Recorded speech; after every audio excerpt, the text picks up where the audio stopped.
what criteria do you take into account when considering the question of place? Meaning, how do you determine when it's best to bring a group of people together in person?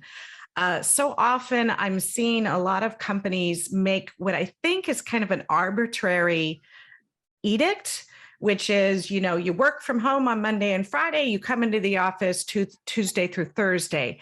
And I don't know that that's necessarily the best approach. So share your thoughts on that subject, and what kinds of things should you take into account when making those really important decisions about when to bring people together versus when to provide that flexibility. Jenny, how about if you kick us off? Absolutely. So for us, there's no defined workplace.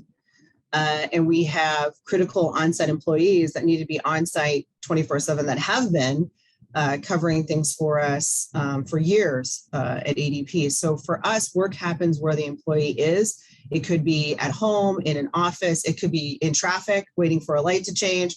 They could be anywhere in the world and in any time zone. So I think for us, what's needed with our teams are clear expectations for our associates, and that's what we call our employees, on what's expected of them. Are they expected to respond after this certain time? Are they expected to respond on the weekends?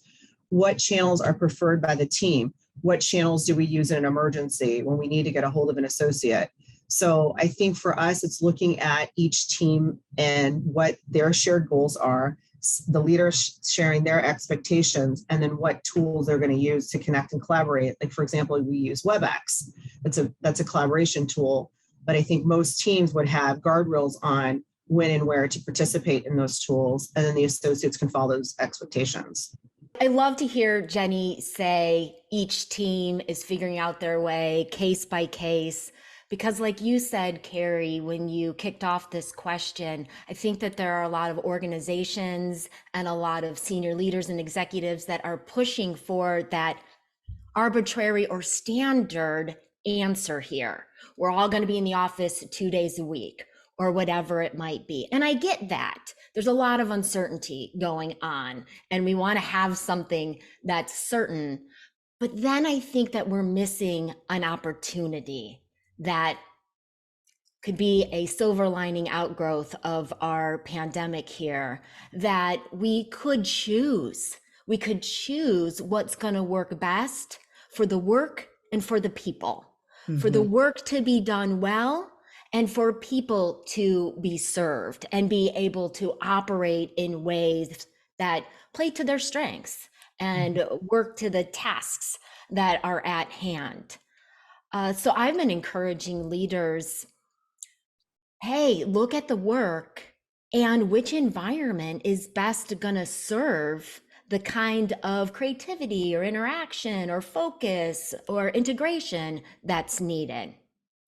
Studies showed after our shutdown period of time, where everyone was thrust into virtual, teams that were working on familiar work, they did well.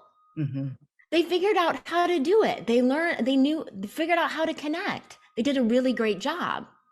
Where we suffered was new initiatives, cross-functional work. So we could use that as starting guidance right there. If you're doing familiar work, have people stay in their homes or stay wherever they're most comfortable.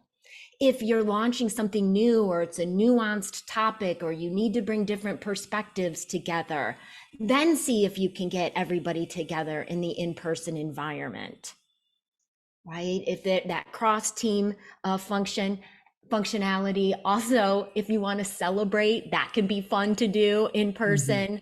So just really thinking about the task at hand. For some folks, if they have that focused head down work, that's going to be best at home, but maybe not. If there's young kids going on or there's a construction project going on next door. So really looking at what are the variables with your work and with your colleagues.